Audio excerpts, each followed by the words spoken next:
দৌড়ে তালি বাজন না, দৌড়কে তালি বাজন না। আমির জামাতুল্লাহ শতানল দাইছে গুয়ানে দেশ তুন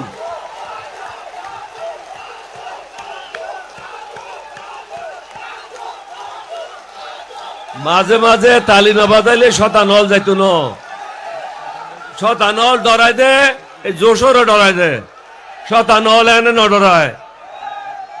শহীদ জিয়ার বিএনপি এখন আর নাই, বেগম জিয়ার বিএনপি এখন আর নাই। এখন ভাড়াটিয়াদের বিএনপি, দুর্নীতিবাজদের বিএনপি, চাঁদাবাজদের বিএনপি। সংক্ষেপে কিছু কথা বলে যাই। আমি তো বিএনপিতে ছিলাম, বিএনপির দুজন সংগঠকের মধ্যে আমি একজন। প্রেসিডেন্ট জিয়া এবং আমি দুজনেই বিএনপি করেছিলাম। মুক্তিযুদ্ধের সময় ক্যাপ্টেন অলি আহমদ হিসাবে সর্বপ্রথম পাকিস্তানের বিরুদ্ধে বিদ্রোহ করেছিলাম। শহীদ রাষ্ট্রপতি জিয়াউর রহমান সওয়াত জাহাজ থেকে অস্ত্র খালাসের জন্য তাকে নির্দেশ দেওয়া হয়েছিল। তখনও পর্যন্ত আমরা বিদ্রোহ করব এই পরিকল্পনা চূড়ান্ত হয় নাই। তিনি যাচ্ছিলেন চট্টগ্রাম বন্দরের দিকে। ইতিমধ্যে আমি যখন খবর পেলাম ঢাকাতে শুরু হয়ে গেছে গোলাগুলি, চট্টগ্রাম সেনানিবাসে গোলাগুলি শুরু হয়েছে, অষ্টম বেঙ্গল সেনাদেরকে নিয়ে আমি বিদ্রোহ করি এবং প্রেসিডেন্ট জিয়াকে দেওয়ানহাট নামক স্থান থেকে ফিরিয়ে নিয়ে আসি। অতঃপর দুজনে মিলে কালুঘাট বেতার কেন্দ্রে যায়। পরের দিন তিনি বাংলাদেশের স্বাধীনতা ঘোষণা করেন। আমরা কেন সেদিন পাকিস্তান থেকে স্বাধীনতা চেয়েছিলাম? ওরাও তো আমাদের ভাই, কারণ আমাদের যে ন্যায্য অধিকার ছিল সেই অধিকার থেকে আমাদেরকে বঞ্চিত করেছিল।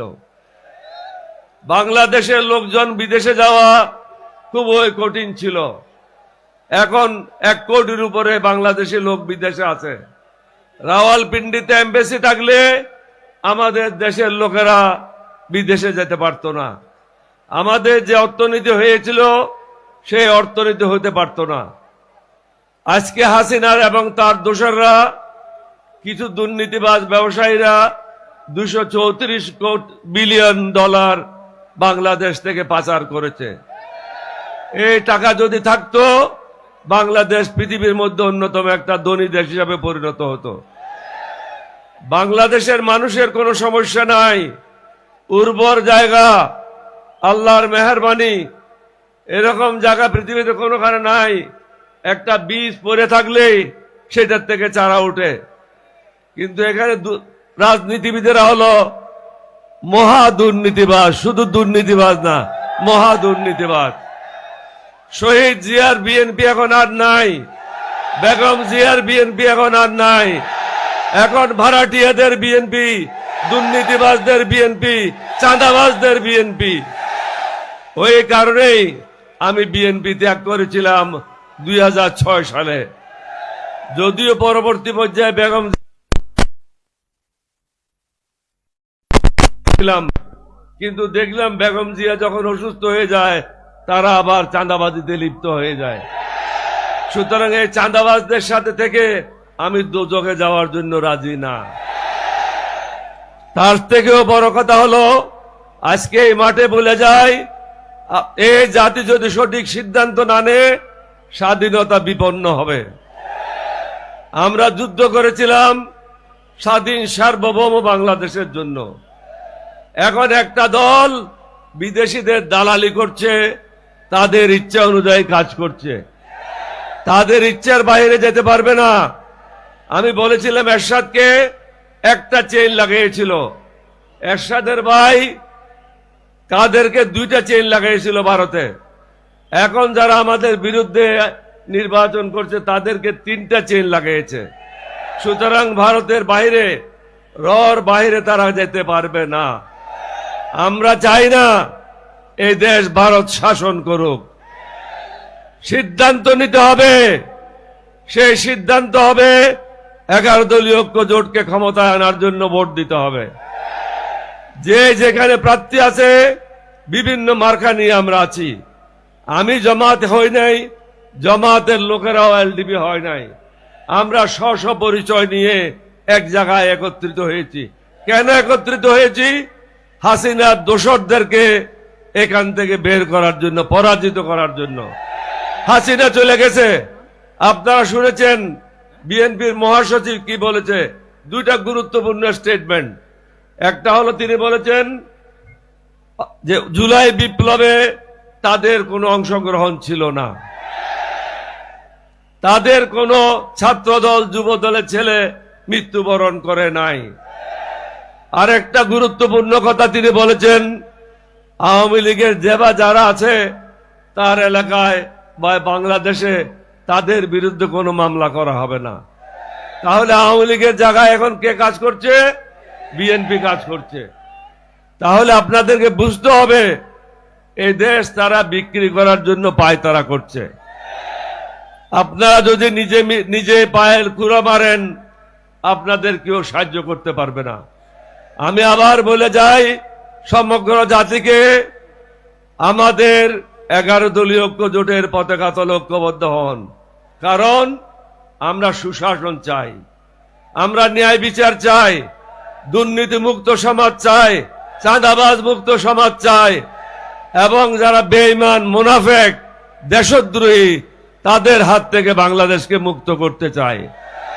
বাংলাদেশকে এগিয়ে নেওয়ার জন্য দরকার সঠিক ইমানদার লোক। ইমান যদি না থাকে তার কাছে কিছুই নাই। বেঈমান মুনাফেকদেরকে দিয়ে বাংলাদেশ আর চলবে না। আপনারা যেখানে যান এক একজন জামাত আমিরের ভূমিকায় অবতীর্ণ হবেন। প্রত্যেকটা জায়গায় গিয়ে যেখানে যান সবাইকে বলবেন দেশকে বাঁচান। এখন বিএনপি, এখন জামাতের বিষয় না, 11 দলীয় ঐক্য জোটের বিষয় না।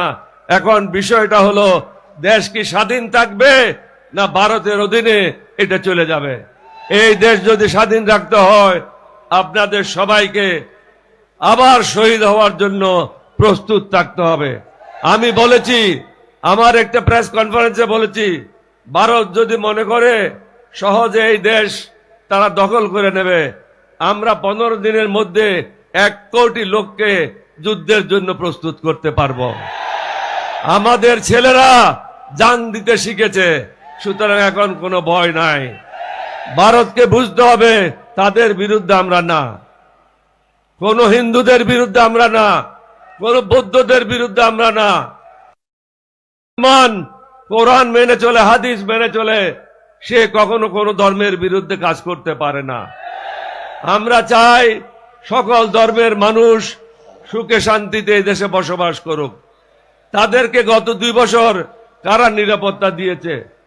আমরা যারা আছি 11 দলীয় ঐক্য জোটে, আমরা বিভিন্ন দুর্গাপূজার মণ্ডপে গিয়ে তাদেরকে শান্তি দিয়েছি, নিশ্চয়তা দিয়েছি। জোরে তালি বাজন না, জোরে তালি বাজন না। আমির জামাতুল্লাহ শতানল দাইজ গুয়ানে দেশতুন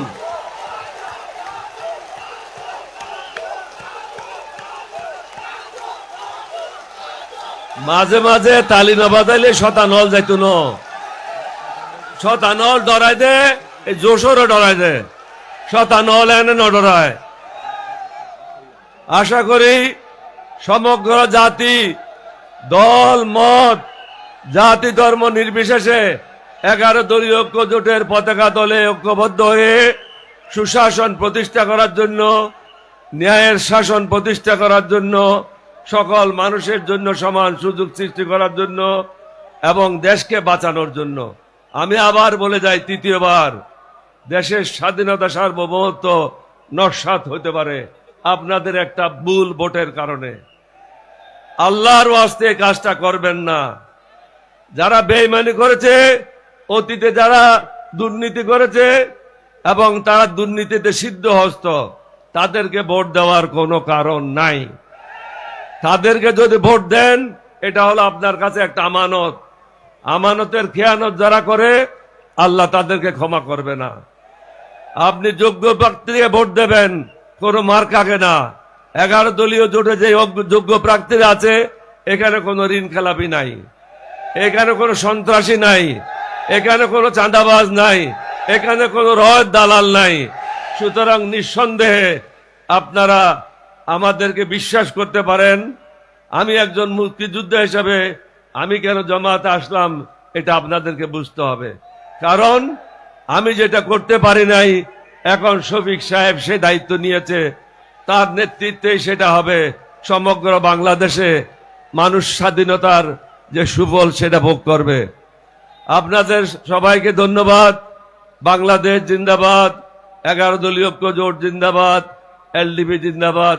শফিক সাহেব বলল জোরে তালি বাজন না, জোরে তালি বাজন না, এবার ডাইল খাইয়ে তালি হইত জোরে জোরে। হাসিনা ভারত তো না, হাসিনা ভারত তো ফাল দিয়ে মোদির ফলত পরে যাইবে। আসসালামু আলাইকুম ওয়া রাহমাতুল্লাহি ওয়া বারাকাতুহু।